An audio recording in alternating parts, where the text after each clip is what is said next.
سوال یہ ہے کہ خدا کے وجود کو ثابت کرنے کے لیے سب سے بہترین دلیل آپ لوگوں کی نظر میں کیا ہے اور کیوں ہے؟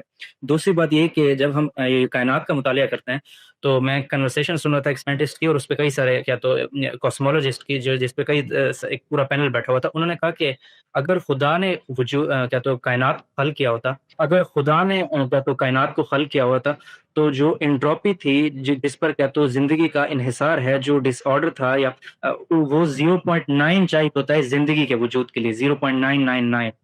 اور یہ لیکن جو ہم انٹروپی آبزرو کرتے ہیں وہ بہت زیادہ کیا تو کم ہے، 0.00001. تو اگر خدا نے خلق کیا ہوتا تو وہ بے مقصد تو کوئی چیز نہ بنا تھا نا. تو بے مقصد بننا، کسی ایسی چیز کا وجود رکھنا، وہ بذات خود دلیل ہے کہ یہ خدا کے وجود کیا تو یہ خدا کی نفی کی دلیل ہے، کیونکہ یہ تو کیا تو کوئی بے مقصد چیز ہے بالکل، جس کا فائدہ ہی نہیں ہے کیا تو کائنات میں، نہ اس کا کائنات سے کوئی تعلق ہے اور نہ ہی اس کا انسان کی زندگی سے تعلق ہے. اس کا جواب. جی، خدا پر ایمان کے دلائل کیا ہیں؟ اس کو غامدی صاحب نے حال ہی میں ایک مضمون لکھا ہے خدا پر ایمان کے حوالے سے. وہاں پر 1.5-2-3 صفحے کا مضمون ہے، اس کی آڈیوز بھی موجود ہیں، اس کو آپ سن سکتے ہیں.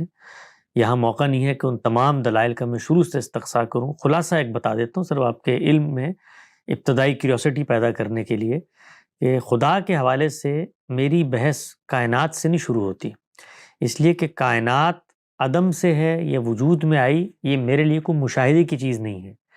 میری بحث شروع ہوتی ہے میرے وجود سے، اور میرا جو وجود ہے اس کے بارے میں خود مشاہدہ کرتا ہوں کہ یہ بنایا گیا ہے، میں مخلوق ہوں. کیوں مشاہدہ کرتا ہوں؟ اس لیے کہ خلقت کا عمل خود میرے ذریعے سے ہو رہا ہوتا ہے.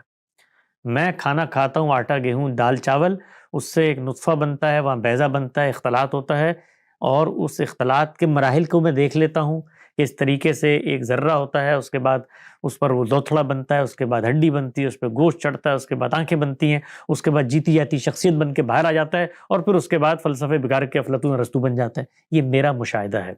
تو میں اپنے آپ پر غور کرتا ہوں تو یہ وجودی حقیقت ہے، ایگزسٹینشل ایویڈنس ہے کہ میں بنایا گیا ہوں، کیونکہ میں خود بنا رہا ہوتا ہوں، روز بن رہا ہوں میں. تو کائنات سے گفتگو کا آغاز نہیں ہوتا. کائنات کو میں نے نہیں دیکھا وہ کیسے بنی، میں نے اپنے آپ کو دیکھا ہے، کیونکہ میں خود بنا رہا ہوں، میں بن رہا ہوں روز. تو اگر میں بن رہا ہوں تو میں مخلوق ہوں. تو مخلوق کا خالق ہونا چاہیے ہے، یہ وجوب عقلی کا بیان ہے. یعنی یہ ناگزیر عقلی تقاضا ہے جو پیدا ہوتا ہے. اتنا ہی ہے. عقل یہاں تک سوال اٹھاتی ہے کہ ہر مخلوق کا خالق ہونا چاہیے ہے. کائنات بھی اگر میرے لیے مخلوق ثابت ہو جائے، اسی طرح پیدا ہو، میں اس کا مشاہدہ کروں، روز کائنات پیدا ہو روز ختم ہو، تو وہاں پر بھی یہ سوال اٹھاؤں گا. اس کے بارے میں میرا مشاہدہ نہیں ہے، وہ تو میرے ساتھ موجود کی حیثیت سے انٹریکٹ کرتی ہے. انسان کے طور پر میں تخلیق ہوتا ہوں. تو سوال کا آغاز یہاں سے ہوتا ہے. جب وجوب عقلی ہو گیا کہ ہونا چاہیے ہے، خالق ہونا چاہیے ہے، اور یہ اتنا، اور اس میں کوئی اختلاف نہیں ہے، یعنی یہ وجوب عقلی ہے کہ انسان کا خالق ہونا چاہیے، اس میں کوئی اختلاف نہیں ہے. کیوں؟ کیونکہ یہ ناگزیر عقلی لازمہ ہے. جو الہات کے علمبردار ہیں وہ بھی کہتے ہیں یہ سوال ہے، وہ اس کا جواب دینے میں اختلاف کرتے ہیں. وہ کہتے ہیں کائنات خالق ہے، یعنی خالق تو ہونا چاہیے. تمہارا خالق کون ہے؟ کائنات خالق ہے. وہ کائنات نے تمہیں تخلیق کر دیا، اس کے قوانین ہیں، آٹومیشن کا سسٹم ہے، وہ سب چیزیں دیں گے. ہم کیا کہتے ہیں اس کے بعد؟ ہم یہ کہتے ہیں کہ جب یہ سوال پیدا ہو گیا تو اس سوال کا جواب روئے زمین پر خدا کے کچھ فرستادہ منتخب پیغمبروں نے دیا ہے، اور وہ جواب انہوں نے کلام کی صورت میں دیا ہے. اب جو کچھ مجھے اس خدا کو پرکھنے کے لیے، خالق کے اس کلام کو پرکھنے کے لیے، اس بندے کو پرکھنے کے لیے کرنا ہے، وہ سب کچھ اس کلام کے ساتھ کرنا پڑے گا. آؤ کلام کو پڑھتے ہیں. پہلے تو یہ ثابت کرنا پڑے گا کہ یہ بندے کا کلام نہیں ہے، یہ خالق کا کلام ہے. اس کے لیے اس میں نشو و ارتقا دکھانا پڑے گا جیسے بندوں میں ہوتا ہے. وہ ٹرائل اور ایرر سے گزر کے علم تشکیل دیتے ہیں. اس میں باہمی تضادات دکھانے پڑیں گے جو بندوں کے یہاں ہوتے ہیں، کیونکہ میں خود علم تشکیل دے رہا ہوتا ہوں. میرے یہاں فلسفے بن رہے ہوتے ہیں، میں علم سیکھتا ہوں، اس کو بیان کرتا ہوں. ٹرائل اور ایرر ہوتا ہے روئے زمین پر. میری تاریخ، میرا وجدان، میرا مشاہدہ مجھے بتا رہا ہے. کبھی آج تک ایسا ہوا نہیں کہ ایک شخص ماں کے پیٹ سے نکلے اور نکلنے کے بعد کوئی ایسی تھیوری پیش کر دے جس کو دنیا میں کبھی غلطی کا امکان، وہ زبان سیکھے گا، غلطی کرے گا، فہم و ادراک کے مراحل سے گزرے گا. ٹرائل علم ایسے وجود میں آتا ہے. تو کیا یہ انسانی علم ہے؟ اس کو میں دیکھتا ہوں، اطمینان کرتا ہوں.